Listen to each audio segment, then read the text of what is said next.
You ready? Mm-hmm. All right, we're here with our most recent LPGA Tour winner, Jennifer Kupcho. Welcome to the DMV. Jennifer, you come here off a big win last week at Meyer. How much of a confidence boost is that coming into this week's third major of the year? Yeah, it's definitely good confidence. I think hitting the ball so well last week is really important, and especially coming into a major on these greens that are all kind of compartmentalized. It's definitely important to hit the ball well.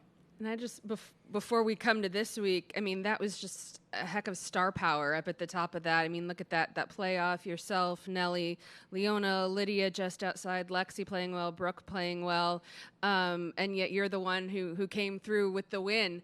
I know they say sometimes the second win's harder than the first. Does it feel good to get another win and to say, I'm here? Yeah, I think it's definitely special to get the second one. I kind of felt like I was going downhill after the first one, so to be able to get that second one is super special, especially with everyone that was up there. I mean, best players in the world, and there's the same amount of best players out here this week too. Absolutely. So now we're here at Congressional, which has a new look. Don't know if you've done any scouting or watched it back when Rory run or whatever. You were very little. But what do you think about this course? You mentioned compartmentalized, but it's a big and it's a major beast out there. Yeah, I think the golf course is definitely a real test. It's very difficult out there. I think it plays really long. And yeah, again, the greens are very big but very undulated. So being on the correct portion of the green is definitely important. And yesterday, this will be my last question, everyone on the Zoom. Before I open to Q&A, let me know with the raise hand or in the chat if you have a question. Big announcement yesterday from KPMG, PGA of America, doubling this purse. I mean, certainly you got a big paycheck when you won your major earlier this year, but even more to come. How exciting is it for you to see this opportunity now for you and your fellow players? Yeah, I think it's great for women's golf. All of the purse raises that we've had, it's really special to have PGA and KPMG come up and do the same. I know we're all really excited for it. Please let me know in the chat if you've got any questions or raise your hand. I will hold for just a second to give you the opportunity. I see Jeff Babineau coming in. Jeff, you can unmute your line, please. Hi, Jennifer. Congratulations on the win last week. Thank you. You seem like you putted really nicely last week, and I know at the Chevron you talked about how much you worked on that in the off season.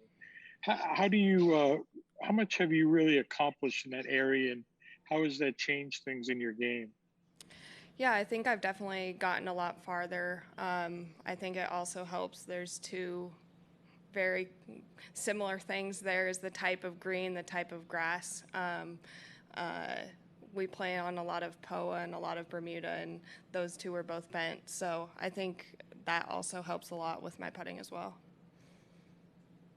And as you look back to this time ago last year, when you were chasing that first win, now with two really nice wins under your belt, what do you feel is the biggest difference in you as a player? I think just confidence. I mean, obviously chasing a win is a lot different than having them under your belt. You have a lot more confidence when you are in contention to be able to actually follow through and win. And one last one, if I could. I was doing a piece on Lizette Salas, and I know you two became pretty close to the Solheim Cup.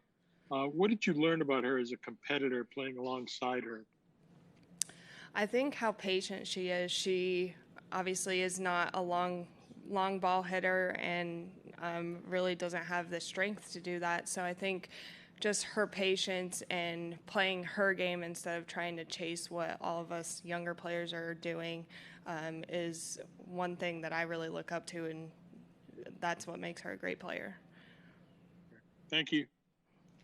Thanks, Jeff. Next, we're going to go to Jean Wang. Jean, you can unmute your line, please. There you go. Now you can. Thank you.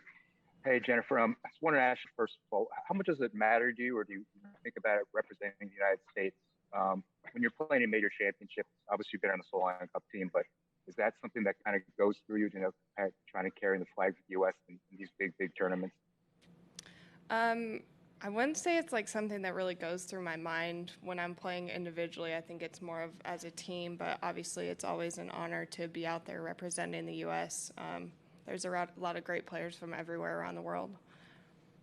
And kind of as a follow-up to that, where would you kind of see the state of the game is from American women's perspective? Obviously, you and Lexi and Nelly ranked in the top 10. Do you see a time where maybe American women can dominate the sport like they do in other Olympic sports like basketball or swimming, whatever, track and field, whatever it is, or is the game just too international for that to be the case? Yeah, I think for sure. I think we're definitely trending that direction more so than even when I first came out here. I think there's a lot of great American players right now. Great. Thank you, Jean. Next, we can go to Bethann Nichols. Bethann, you can unmute your line, please. Hi, Jennifer. Congrats on your win last week in Michigan. I was just curious, now that there's only 2 players on tour that have won more than one title this year, you and Minji. Now that you have the second one, have your goals or your thoughts on this year in general changed at all? Are you thinking about Player of the Year? Have you, or maybe you already were? No, not at all. I think, honestly, I just go into every tournament trying to play my best. But, I mean, obviously, I know my parents are thinking about that, but it definitely is not really crossing my mind at all. What is crossing your mind in terms of what you'd like to see or how you'd like to see the rest of the season unfold for you? I honestly don't have any goals like that. I think that's one thing that I'm really good at is not thinking so far ahead, and I just think about the tournament that I'm playing in at that moment. Okay, then if I could just ask one more, focusing on the tournament you're playing in. What do you like about this golf course? Do you find that it suits you well? Yeah, I think I really like the challenge of it. I think that it's going to be a really good test of golf, and certainly the best player is going to come out on top. And it's definitely going to take a lot of mental preparation and patience. Thank you. Yep. Thanks, Bethann. We're going to go here to Garrett in the room. Hey, Jennifer. I was just curious, you mentioned the challenge of this course. What do you feel is the most difficult aspect of Congressional from what you've seen so far? All of it.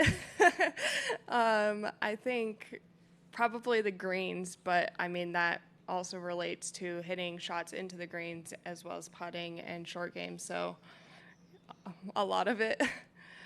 Is there a certain shot that stands out as one of the hardest approach shots or tee shots here on the course? No, I can't think of just one. I think one specific hole that's definitely going to be pretty good test is number 9. We're not used to long par 5s like that are you're forced to play a 3-shot hole. It's essentially becoming a par 4 with a extra shot in it because you're not going to be able to hit less than a 9-iron into it. So I think that's definitely super interesting and something that will be new. Have you found a good layup area there? I know Allison Lee was saying it's tricky with those slopes before the green. Yeah, I mean, it's kind of just the luck of the bounce, I think, honestly, and what club you're hitting in. If you're hitting a lower club, it's going to roll out a lot, and you could end up going all the way down the hill, which is not where you want to be. So, but yeah, the top of the hill is pretty much where you want to be, but you're going to have 150 to the front. So, thank you. And we'll wrap up with Sarah here. You talked about, obviously, the confidence that comes from getting that second win. I mean, let's be honest, you weren't really happy with your ball striking on Saturday and Sunday. You ground out that win. As you come to a golf course that's as difficult as Congressional, I mean, how much does that boost your confidence and your ability to kind of grind out those really low numbers? Yeah, I mean, after playing Saturday and Sunday, I mean, struggling on the range as well, coming here and struggling on the range, trying to figure it out, I think it definitely makes me more comfortable knowing that I can scramble and still make out scores.